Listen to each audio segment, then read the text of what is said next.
How's it going? We're the Shadowboxers. Right now we're on tour with Justin Timberlake on the Man in the Woods tour, and we want to give you guys some tour tips. Number 1, bring extra underwear. I don't feel like I need to explain. No. I just want to tack on one thing that I think is sometimes helpful. Days plus 2 is the number you should bring.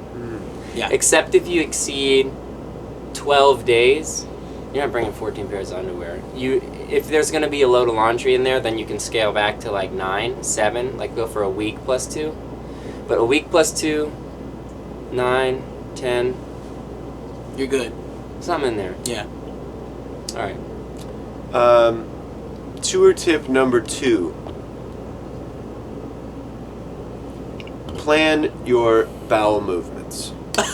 That's hard. I know. It's so hard. It's very hard, and it can be very stressful. And when you're on the bus, there's a strict rule that you can't poop on the bus, which we all try to respect. But sometimes you wake up in the morning and it's inevitable.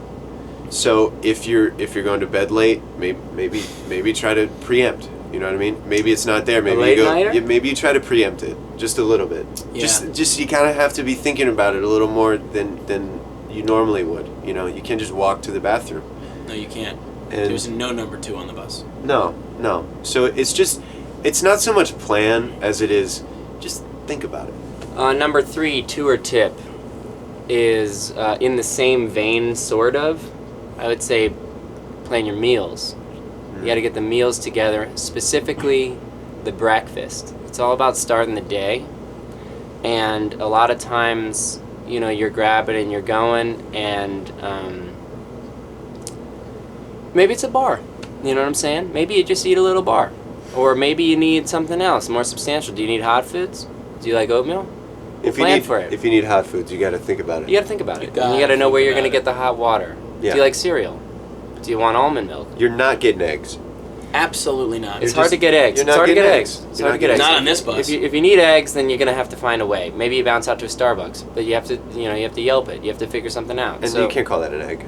No, that's not an egg. We don't know what that is. That's like a 4 days ago egg. If you need a substantial breakfast, then you're gonna have to figure something out. You're gonna have to plan ahead. Maybe bring a cooler. You know what I'm saying? You might have to go catch a chicken. Rocky style. Rocky style to get those eggs. Yeah. And then once you get the eggs, what are you gonna do with them? See? You're gonna drink them raw? It's you not might have that to. easy. You might have to take them down raw. Yeah. Rocky style. So Rocky figure style. out what you need in the morning, food wise, and try and make that as consistent as possible. Because if we can get that started right, the day started right, then it'll set everything else up right. Tour tip number 4: when packing a suitcase, it's important to know that you are not going to be in one place for more than a day or 2. So you shouldn't pack your suitcase like you're packing to take everything out immediately. You got to think about your suitcase as a mobile closet. Adam actually recently discovered this sort of technique where instead of packing things vertically on top of each other, you pack them horizontally. Bookshelf style. Bookshelf style, so that you can just take an item out like it's one compressed. I don't do that, and I'm working fine, but I'm not. But let me just tell you how revolutionary that was. You open your suitcase and just imagine it. You have books. You can read all the binders, but instead of books, they're shirts. Yeah. You know exactly what they are. You don't have to sift through them like a stack of paper. You just, boom, pull one out, throw it on. It really changed everything for me. It changed everything because for me your pack can stay. Exactly. Yeah, that's a good point. It is. So I have another tour tip that you get that just kind of sparked something in my head, which is the importance of the repack. Oh my God. Adam, why don't you just go ahead on that? Oh my God.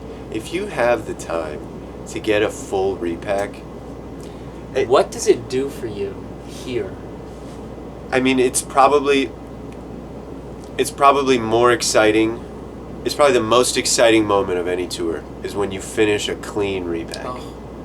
If you come at that repack and you've got fresh laundry, it's like taking 15 showers in one. Yeah. It's like that level of cleanliness. Yeah. Right. It's a spa day. But also it leaves your skin soul. extremely pruny. It does. If you get a good repack. Yeah, and that can really turn a bad tour around. It's like immediately. It's like hours at a Turkish bathhouse, and you come out Yeah. just feeling like every nook and cranny of your body is clean. It exfoliates your soul. I think maybe we should just nix all the other tips and just stick to that one. Yeah. Get a repack. When you can do it, open up that bag, take everything out, Take it refold all out. refold it, reorganize it, Yeah. put it back in. Don't settle for an old fold that's fine. Don't. Because you think about it, the fold on the bottom, it's taking a beating every time. You're worth so much more than just fine. Have you ever taken that bottom shirt out and you folded it nicely, and then you look at it a week, 2 weeks later, and it's like, what happened to you? Yeah. Yeah.